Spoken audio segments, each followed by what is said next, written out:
మత్స్యావతారం. సత్యవ్రతుడనే మహారాజు శ్రీ మహావిష్ణువును గూర్చి గొప్ప తపస్సు చేసి కృతమాలిక అనే ఏటిలో సూర్యభగవానుడికి అర్ఘ్యమిస్తున్నాడు.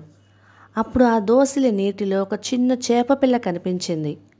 మహారాజు దయతో ఆ చేపపిల్లను నీటిలో విడిచాడు. అంతటా ఆ చేపపిల్ల, రాజా, ఈ నదిలో పెద్ద పెద్ద చేపలు, మొసళ్ళు, ఇంకా ఎన్నో జలచరాలు ఉన్నాయి. అవి నన్ను తినేస్తాయి. వాటికి భయపడి నిన్ను ఆశ్రయించాను అని దీనంగా పలికింది. ఆ చేపపిల్ల పలుకులు విని రాజు జాలితో దానిని తన కమండలంలో వేసి తన ఆశ్రమానికి తీసుకువెళ్ళాడు. ఆ చేపపిల్ల రాత్రికి రాత్రి పెరిగి పెద్దదై కమండలాన్ని మొత్తం ఆక్రమించింది. రాజా, ఈ చిన్ని పాత్ర నాకు సరిపోవడం లేదు, నాకు మరొక స్థలం చూపించు అని అడిగింది ఆ చేపపిల్ల. అంతటి రాజు దానిని ఒక పెద్ద పాత్రలో వేయించాడు. అది వెంటనే ఆ పాత్రను మించి పెరిగింది. అది గమనించి సత్యవ్రత మహారాజు ఆ చేపను ఒక కొలనులో విడిపించాడు. వెంటనే ఆ చేప బ్రహ్మాండంగా పెరిగి కొలను కన్నా పెద్దదైంది. తరువాత దానిని ఒక మహా సరస్సునందుంచాడు. కొంతసేపటికి ఆ సరస్సుకు మించి పెరిగింది. అలా పెరుగుతూ పెరుగుతూ ఒక్క రోజులోనే 100 యోజనాల పరిమాణానికి పెరిగింది.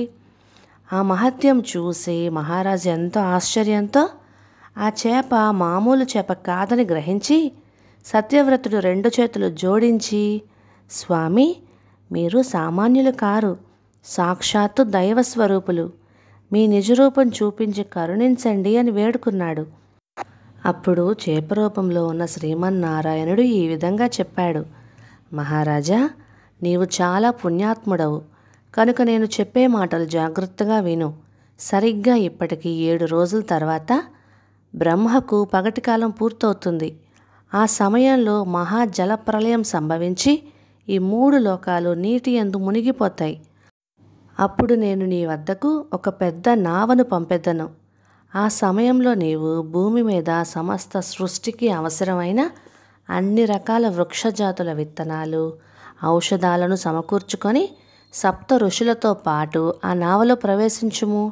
ఆ నావ పెనుగాలులకు కొట్టుకొని పోకుండా వాసుకి అనే సర్పాన్ని తాడుగా చేసి నా కొమ్ముకు కట్టుకొని నావకు ఎట్టి ప్రమాదము జరగకుండా నేను కాపాడతాను. బ్రహ్మదేవుని రాత్రికాలం పూర్తి అయ్యేంత వరకు నేను ఈ నావను భద్రంగా కాపాడతాను అని చేపరూపంలో ఉన్న శ్రీహరి చెప్పాడు. సత్యవ్రత మహారాజు మహానంద భరితుడై శ్రీ మహావిష్ణువుకు అనేక స్తోత్రాలు చేసి ఎన్నో విధాల స్తుతించాడు.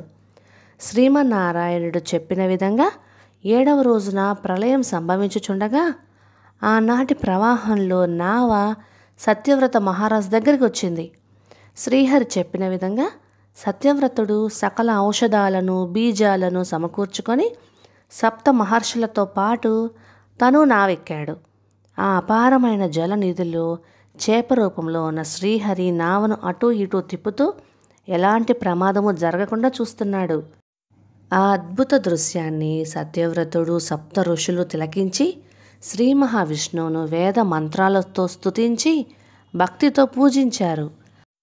ఆ సమయమందే శ్రీమన్నారాయణుడు ఆత్మతత్వ రహస్యంతో కూడిన పురాణ సంహితను వారికి బోధించగా అందరూ భక్తి శ్రద్ధలతో ఆలకించి చరితార్థులైనారు. అలసి సొలసి నిద్రిస్తున్న బ్రహ్మదేవుని 4 ముఖముల నుండి ఉద్భవించిన 4 వేదశృతులను సోమకాసురుడు అనే రాక్షసుడు అపహరించి నీటిలో దాగాడు. అది గమనించిన చేపరూపంలో ఉన్న శ్రీహరి అపార జలనిధిలో నివసించసాగాడు. తన కొమ్ముకు వాసుకి అనే మహాసర్పమును తాడుగా నావకు కట్టి విహరిస్తూ సాంఖ్యయోగక్రియా సంహితమగు పురాణములను నావలోనున్న సత్యవ్రత మహారాజుకు ఉపదేశించాడు. ఆ పుణ్య ఫలమున సత్యవ్రతుడు వివస్వతుడై సూర్యభగవానునికి శ్రద్ధాదేవునిగా జన్మించి 7వ మనువుగా ప్రసిద్ధి చెందాడు. ఆ విధంగా ఆ ప్రళయ రాత్రి ముగిసే వరకు జలచలాకారుడిగా శ్రీమన్నారాయణుడు ఆ జలమునందు సంచరించి తెల్లవారేలోపు హయగ్రీవుని వెదకి సంహరించి వాడు దొంగిలించిన 4 వేదాలను బ్రహ్మదేవునికిచ్చాడు. సృష్టికర్త బ్రహ్మ మళ్ళీ సృష్టి చేయ తలపెట్టాడు. ఇది మత్స్యావతార కథ. ఈ కథ విన్నవారికి, చదివిన వారికి ఆయురారోగ్యాలు, అష్టైశ్వర్యాలు చేకూరును. తరువాయి భాగంలో కూర్మావతారం గాథను తెలుసుకుందాము. Please like, share and subscribe to my channel. Thank you.